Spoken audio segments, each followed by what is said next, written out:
Hi everybody, thanks so much for coming back to my channel, Lady of Huntington. My name's Mel.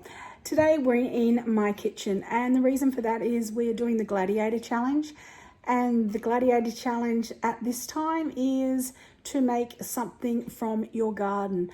So we're going to make a very easy, simple meal that I'm going to put together with you and I'm going to show you now. Come with me and let's get this done. Okay, so here I've got our tomatoes, capsicums, and I've also just thrown in a couple of the pumpkins. It doesn't look like it's ripe, but I'm going to still give it a try. There's no point throwing it in the bin before I try it. So I've drizzled it all with olive oil, salt and pepper, and then I've also put garlic powder and garlic powder and onion powder to here as well, and popped it in the oven, and I'm going to continue roasting that until it's nice and tender. Then I'm going to come and do the next step. Okay, so everything's been roasted. I've now popped it all into the blender, as you can see, and I'm just going to blend it up. And I will add some liquid if I want the consistency a little bit more loose. But because the tomatoes, there should be a lot of moisture in there anyhow. So we'll see how it goes. I'll give it a blend, but I'm not going to leave you on to do that. You've seen blending before. It's going to be very noisy. Okay, so it's all pureed up. I'm trying to show you the consistency of it. It's a really good consistency. So you just sort of put some salt in to your taste until you get it the flavour that you want. It tastes absolutely delicious. I can't believe the actual flavour coming out of that, and there's nothing like homegrown tomatoes and capsicums. Anyhow guys, I'm going to be using this maybe on our pizzas and things like that. I guess we'll be using it a lot. But just wanted to share with you this because at the end of the day, I didn't grow a huge amount of tomatoes, but I was eating at least 1 or 2 a day, and so Simon doesn't eat a lot of tomatoes, so what I had left, I wanted to obviously do something with them, so this is what I chose to do. Okay, as you can see, it hasn't made a huge amount. It actually made about 2 cups. I've just popped them in some sterilised jars and they're going to go into the fridge. I haven't water bathed them or anything like that because we'll be using these probably within a couple of days. So all I'm doing is popping them in the fridge, as I say, and they will be used very, very quickly. I almost forgot to show you the pumpkin. The pumpkin, as I thought was not actually ripe, is absolutely delicious. That's just some olive oil sitting in there. I've eaten the other 1/2 piece and the other little bit that was there. It is amazing. The texture is so smooth and so creamy. I'll be heading to the garden to get some more of those today. Okay, now I've got out my spiralizer and popped it on my KitchenAid, and I'm just using it obviously to spiralize the zucchini. This is the core in the center that comes out. You can choose not to use the core or to pop it in as well, but I usually pop it in because there's no point not using it. In the end, it's made 2 lovely bowls, as you can see here, which is ample for us. I've still got plenty of zucchinis that I can use, but that's enough for today. Okay, so I've got my cast iron skillet here and my zucchini zoodles. I've put some olive oil in the bottom, and I'm just going to gently fry these up. Just stirring gently and getting out some excess pulp that's made its way in there. Okay, so I've got the other zoodles to go in here also, because I made it as well, everything up now, and then it'll be ready for dinner. And you can see in here we've got some of our spirals. That's absolutely fine. We don't need to waste all of those. So I've left those in there as well. And we're just going to gently keep those turning until they start to cook. And they'll obviously cook down a little bit.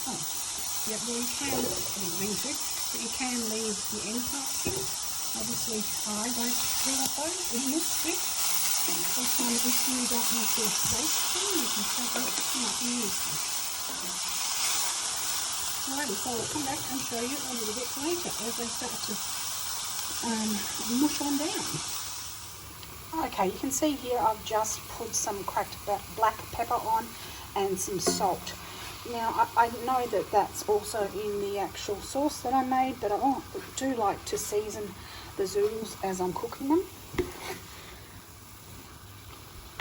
It's only on a very low heat because this stove heats up, especially this bigger hot plate, a lot quicker, and I don't want them to burn, so I'm just doing it really slowly and gently. Okay, so this beautiful green colour is coming out now, and they've become quite tender. Probably can't see the green colour really nicely at the moment because it's really, really overcast here at the moment. It's been drizzling all day, so that may not be showing up on the camera as well as I can see it in my naked eye, not in my naked eye. Anyhow, we're going to add the sauce. Okay, so these are the sauces I made the other day. So I'm going to just tip that in. Had fun trying to open the lid. Just wanted to use this little bit up first. Might need to put some water or something in that to get the rest of it out. But anyhow, you see what I'm saying. And then we'll just start to give that a really nice gentle stir through and add more as we need it. You can add as much or as little as you like. It's obviously your dish. You can do whatever you like. I'm just leaving this one obviously from using up vegetables or fruits from our garden. You can put bacon with, you can put cheese with, you can put whatever you like, but this is just primarily me using our vegetables from the garden. I'm going to loosen this up with a little bit of water to try and get it out and into there. Okay, so I've managed to get most of it out. There we go. As I say, this sauce is absolutely delicious. But if you wanted to make it like a really creamy tomato sauce, you could put sour cream, or what do you call it? Sour cream, or Philly cheese or anything like that through it will also make it a nice texture and taste. As you can see, there's plenty of sauce going on here. So I'm glad I didn't open this one, which initially is what I thought I was going to do. But yeah, there's plenty of sauce in here. So we'll just let that all infuse together and we'll be back and plate it up to show you. Okay, so I'm just going to pop it on this bowl here, and I'm just going to do a little bit because I'm going to save it because I want it obviously, oops, all the zoodles are very, very long.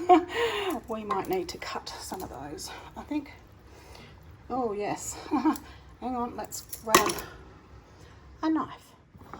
Okay, well I've just put a little bit in this bowl because I want to try it to make sure it's all right before I offer it to Simon. Tiny little bit of cheese on the top. Had to cut the zoodles, as you knew. Yum. It's got a really nice flavour. You can taste those tomatoes, how flavoursome they are. The zucchini I haven't overcooked, so it's not mushy. It's nice and it's got a tiny little crunch to it. If you didn't want it that crunchy, it's not undercooked by any means. You'll just continue cooking it. But yeah, the flavour of the tomatoes and the chilies and whatnot is certainly coming out. It's absolutely beautiful. Wish you could taste it with me. Anyhow, there you go. That is my meal that I've made out of food from my garden for the Gladiator Challenge. Have a great day, everybody. Do your best and nothing less.